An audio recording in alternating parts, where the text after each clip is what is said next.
Welcome to Crime and Wine. I'm Pamela Fagan Hutchins, your host, and this is the show where I talk with other crime fiction writers about the stories of thrills and suspense that will leave you mystified, sometimes horrified, and always wanting more. Please join me in welcoming today's special guest. Well, hello out there. This is Pamela coming to you from dark Wyoming, getting near the longest day of the year here now with lots of snow and cold out there. So I hope it's prettier and from a warm perspective where you are. I love the snow. And this is another episode of Crime and Wine, as you already heard. And I'm super excited to welcome tonight's special guest. Hello, DK Hood. Hello, how are you? I am good, and I've got to say I'm enjoying your accent already. So different. What accent? Yeah, what accent? I know I'm with an accent, right? I absolutely love it. So this, as I mentioned, is DK Hood. You guys probably already know her as the author of the Kane and Alton series, and she's here to talk with us, lucky us, about number 17 in the series tonight. So That's right. Tell us about number 17 and about the series. Yay, you've got a picture. So for those of you here in the podcast, you just missed out on the beautiful cover of Chase Her Shadow, which is number 7. Never miss out. There it is. I love it. I love it. So this is a long-running series for you now. Yes, actually, I've just finished writing book 18. So, Oh my goodness. yeah, and we had 2 prequels in there as well. So it's gone to what, 21.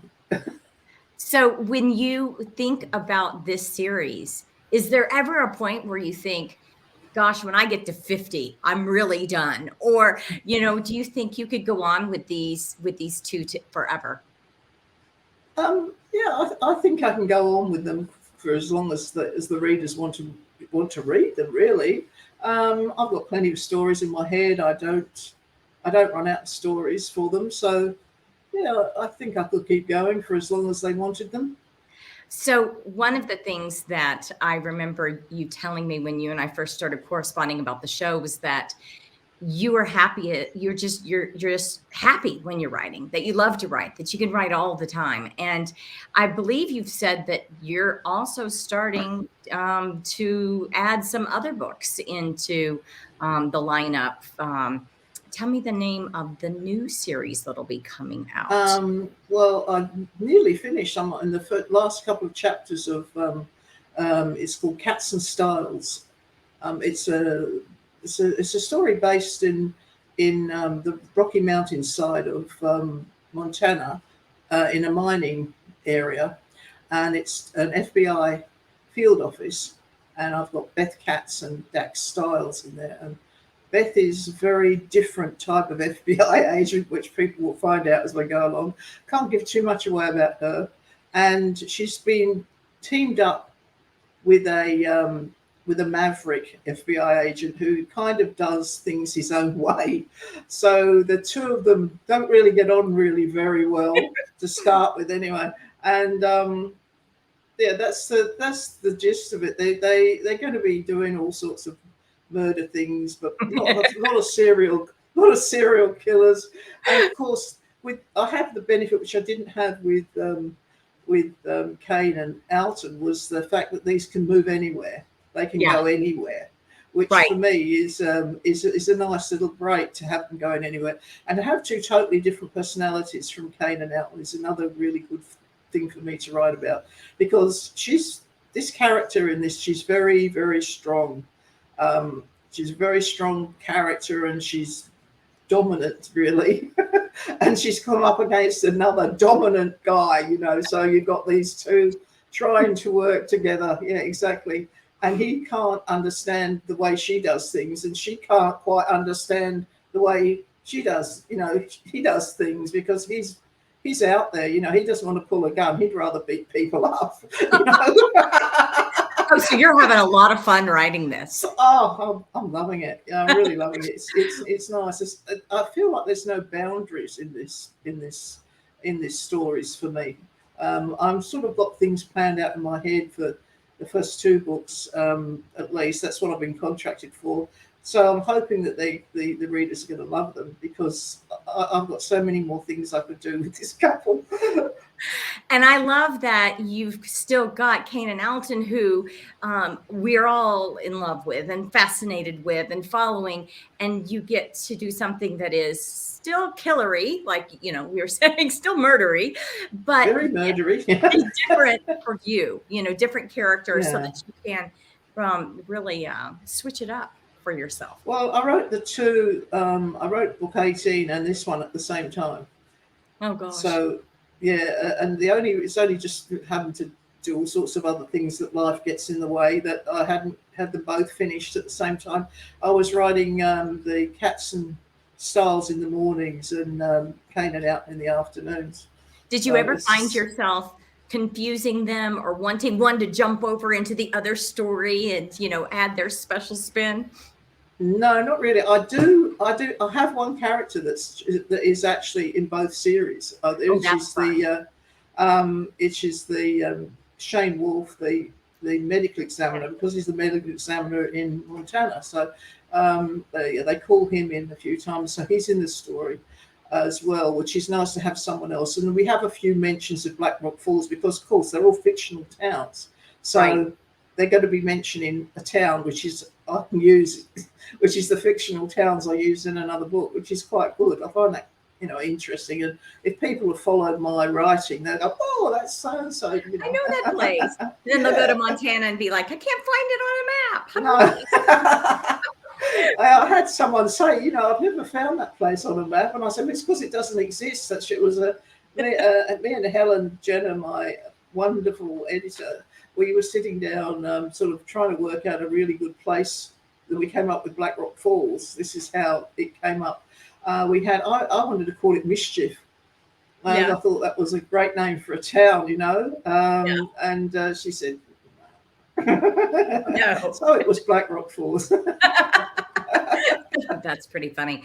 Well, I love that as a person that lives pretty much on the border of Montana and Wyoming, that I can almost reach out and touch your fictional towns up there. Yeah, that's great. But it's a little too murdery for me. I don't really want to visit Black Rock Falls. I can't imagine it has a thriving tourist industry. I think the people that go there are crazy. So that kind of brings us to the current release, number 17, Chaser Shadow, which I had the pleasure of reading. I got to read it early, you guys. I have a great life. Okay, I admit it. I have a great life. And I finished reading it a few days ago. It's atmospheric. It's set around Halloween. So it was a lot of murdery fun. And fun, but still murdery. Tell us how you got the idea for the story and a little bit about it, the elevator version. Well, the stories don't. I don't know where the stories come from. It's sort of, and this is the thing. I have my editor. We're actually meant to give them a synopsis of what we're going to write about. Yeah, and I usually just say, "Well, this one's about Halloween," and then when I finished, I send in a synopsis.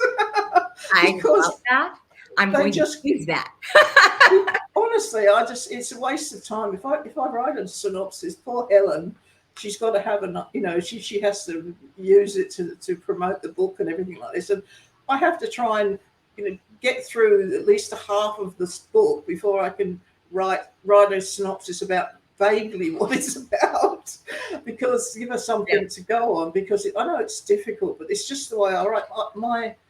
The books change as I go through, and I have some people say, "Oh, I guessed who the killer was in that one." And I thought to myself, "Well, I didn't. I didn't know until the last couple of chapters." Say that to you, because that happens to me too, and I'm like, "Well, you saw something I didn't, because I pretty much made it to the end and said, oh, hallelujah, I know who it is."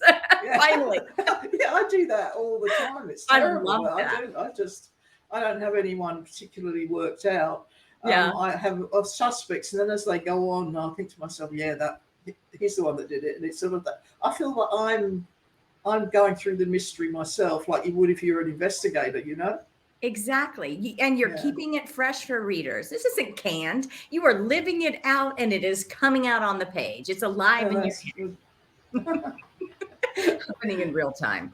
So Yeah. yeah, so the idea came from the mysterious ether as you were Yeah. writing. And what I loved about this one is the visuals to me were so good in this one. We have a couple of locations where there are murder victims, and those are some pretty creepy places that they live. These are victims that live in places that might scare the rest of us. And I thought that was so awesome with the Halloween theme that I was Yeah. pretty much the whole time going, ooh, that's Yeah, spooky. well, this is what I got. Actually, I got some of the readers that are on Facebook, and I said to them, "Come up with some really creepy places for me." And this is where some of the creepy places came from. And I acknowledge them all in my books, but it's just a bit of fun we have. And I I love just thought that. with as it's Halloween, I really wanted to turn up the crazy meter on it a little bit, just to make Yes, it different. it So did. people And enjoy it. I loved it. And I absolutely love, I hope that the people that came up with those names are watching this to have heard that I didn't know that. And I immediately said, I loved the creepy places. Yeah, So good. good for them. So when you are writing, I bet I know the answer to this question. Do you ever have characters that will just misbehave and not do what you thought they were going to do? Like you're writing along and then boom, they go in a direction you didn't expect. Um, my well, yes and no. I sort of have some control over them, but the main thing I think really is they all go in their own direction all the time. I'll just be writing it and it'll go, oh no, they wouldn't do that. They'll do this, and I'm in the character, so it's what the character would do at that Yeah. particular time. It's like having Jenna frightened in this book. It's something I've developed over time that she's always been saying, "Well, I believe in ghosts," and Right. Kane says, "Well, don't be silly. It's the live people you need to be frightened of." He's the sensible one, but to make it a little bit more spooky, I had things happening with her that made her think, oh, is that a ghost? Yeah. And things like that. I think with with me the phone ringing of a night to me is if the phone rings around midnight, I'm terrified something's happened really bad. Yeah. Someone rings you late at night. So I Right. thought that to me, that's sort of where the whole story came around, was about people ringing it up. I said, what would be the most frightening thing in my head? This is how it sort of works out. What's the most frightening thing that could happen if someone rang you that was dead, that Yeah. you thought was dead? That would be the most frightening thing that could happen to you. So It, that's sort of where it started to develop, and then it just went on from there. that is totally creepy. And you're right. It is this nobody calls for a good reason at midnight, right? I mean, No, that's right. something's wrong. And then for it to be somebody. So I was being careful. I did not actually give that plot point away that they were receiving midnight calls from dead people, but it is super, super creepy. So when you, again, I'm going to guess now on our 45-minute relationship here that I know the answer to this. Like when you start writing a new series or start writing new characters, do you do any like writing backstories or character studies for them? Or are you pretty much a sit down and launch? Like I'm going to go and the story and I are going to stay in sync together, or do you plan it out ahead of time and think through your characters and their background? No, I don't. The character arrives, and whoever it is arrives with everything with him. I don't seem to have to plot out things or have to write character backgrounds or try and remember what color eyes they've got or hair or everything. It's all in my head, and it just all comes. As I said, it just all comes at once.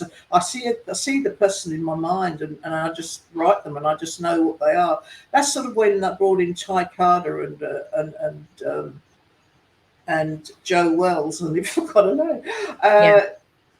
I could see them in my head, and Ty Carter is just exactly how I see him in my head. He is one of these really laid back sort of cowboys, Yeah, and I like that's him. what he's like. I think he's great. I just think he's really good, and having him in there is just another different angle in the stories. Mhm. It's just something different that they've got to. He looks at things differently to the others and things like that. It's the same with a lot of the characters in there. They're all got these different angles. They're all in there for a reason. Right. I really like Carter, and I like Wolf, and I'm excited that you have him in the other book. Carter had me a little worried in this book. I spent a little time worrying about Carter, I gotta tell you. That was good. I was trying to worry everyone about It was working. I was a little bit concerned. So we're going to do just for fun speed round questions, unless there's anything we didn't talk about with Chase Her Shadow, the number 17 book in the Kane and Alton series. If we didn't cover anything, we should do that first, because we're about to get fast and ask questions. I think we've just about covered everything. If we give away too much for the story, no one will want to buy it. I know. Oh, yes, they will. People love your books. All right. So where is the favorite place that you have traveled to or lived in? Favorite place would be Paris, believe it or not. I really loved it. I would love to go back again. I had family in Montana, so we went there a fair bit and went to Helena. When I was young, but that's beautiful. It is beautiful, just down the road from me. And if you ever want to come back, you're welcome to come stay at our place. So you can use the pad. Do a writing retreat up here. We can kill people together. Love it. I do not mean that literally, folks. All right. So let's see here. Are you a dog or cat or no pets person? Well, I don't have any pets because where I live, we're not allowed to have pets. Yeah. But we have water dragons in our garden, and a lot of eagles. We have the South Coast eagles flying around. They're bigger than the golden eagle, by the way. Wow. Because they might carry them away. Yeah, they seem to the water dragons are very smart. They keep right out the way. But yeah, the eagles, I just love. I can't stop watching them. They're just fantastic. We get a lot of bald eagles around here at our house. We do get some of the golden eagles, but I love the bald eagles. I love birds of prey. Yeah, me too. Yeah, pretty cool. I wonder if they'd be serial killers. Probably not. They'd probably, well, maybe they. I'm not really sure. Okay, so when you get up and you're ready to write for the day, what is a DK Hood writing outfit like? Do you get dressed nice? Are you a pajamas or a yoga pants type of person? Well, anything without a bra.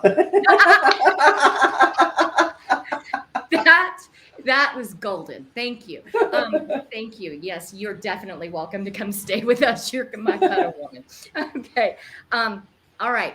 So you win the lottery. Let's just millions and millions of dollars.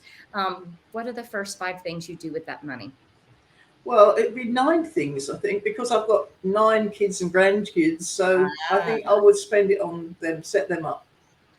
That's very cool. 9 kids and grandkids. So you have a lot of fun. Birthdays, holidays. Good for you. We have 5 kids and a niece and nephew who we also claim, but only 1 grandkid. So I am 1 behind you. But I've got 7. You know, kids but I'm a lot older than you are. Kids are the best. Kids are the best. Expensive critters, but they're the best. What is the silliest thing you keep in your office or your writing area? If you rocks. What rocks? Yeah. Okay, you're gonna have to explain. I've got this thing about rocks. Yeah. Different rocks. I call them all rocks, but they're things like turquoise and lapis lazuli and things like that. I just love all these different coloured rocks, and I've got a little bowl, and I keep collecting them, and it's getting higher and higher and higher. I really love that. Yeah, I love that. Okay, so let's see. if you could be something other than a writer for one day, would you do it, and what would it be? I think I'd be a millionaire. And probably you'd still write if you. Oh, I'd have so much fun being a millionaire. Yeah, I'd be everywhere. Yeah, I feel you on that. The things that I'll things spend that money every can buy. one of those. I'll spend every one of those 24 hours spending. Your kids are like, that would be so great. Yeah, They know they're the first. Your kids and grandkids are the first 9 things you'd spend that money on. So I love it. I love it. Well, this has been so much fun. I have wanted to meet you for a long time, since you've been writing serial killers on, in my backyard, basically. I'm glad you're keeping them fictional. That's all I have to say. And I can't wait to see number 18 and to see number 1 now of the new series. So yes, when do you think that one will first release, the new series? Well, it's being scheduled, but I think it's around March next year they want to schedule it. But it was mainly waiting to see if I could actually write 3 books in 6 months. Yeah. And I've done it. So. Yay! So yes, I'll be sending it into Helen, and then she'll be scheduling it. I think that'll be what's happening next. So I'm sure it'll be around March. Yeah. Yeah, that's good. So. Will there be number 18 and Kane and Alton first, or will we go straight to the next one? 18's finished and it's in editing now. It's going to copy edits next. As I said, I've only got a few chapters. It's just what's been happening this last couple of weeks in my life that's slowed me down, and I haven't been able to get things done. But this Cats and Styles will be finished probably by the end of December. So it'll probably come first. Well, I'm looking forward to both of them, and I sure do appreciate you being on the show. And I hope that this is the most spectacular of all 17 of the Kane and Alton launches. Thanks ever so much for having me. It's been really great. Oh, absolutely. And you guys all wave goodbye as DK Hood leaves us. And I want to let you know that you can catch past shows on my website. You can get the podcast links. You can see upcoming shows, and you can read those books as well. While you're there, you can pick up one of my new releases, Bighorn or Sitting Duck, or catch up on any of the old books as well. It never hurts my feelings. I am duty bound to tell you that Crime and Wine is a copyrighted and solely owned production by Authors on the Air Global Radio Network. That's all I've got for you tonight, folks. And so I hope you have a good one out there, and we will see you next time. Thanks for joining us today on Crime and Wine, chats with crime fiction authors and Pamela Fagan Hutchins. We hope you enjoyed this episode, and we'll check back in with us next time for more thrills, suspense, and stories that will mystify, sometimes horrify, and always leave you wanting more.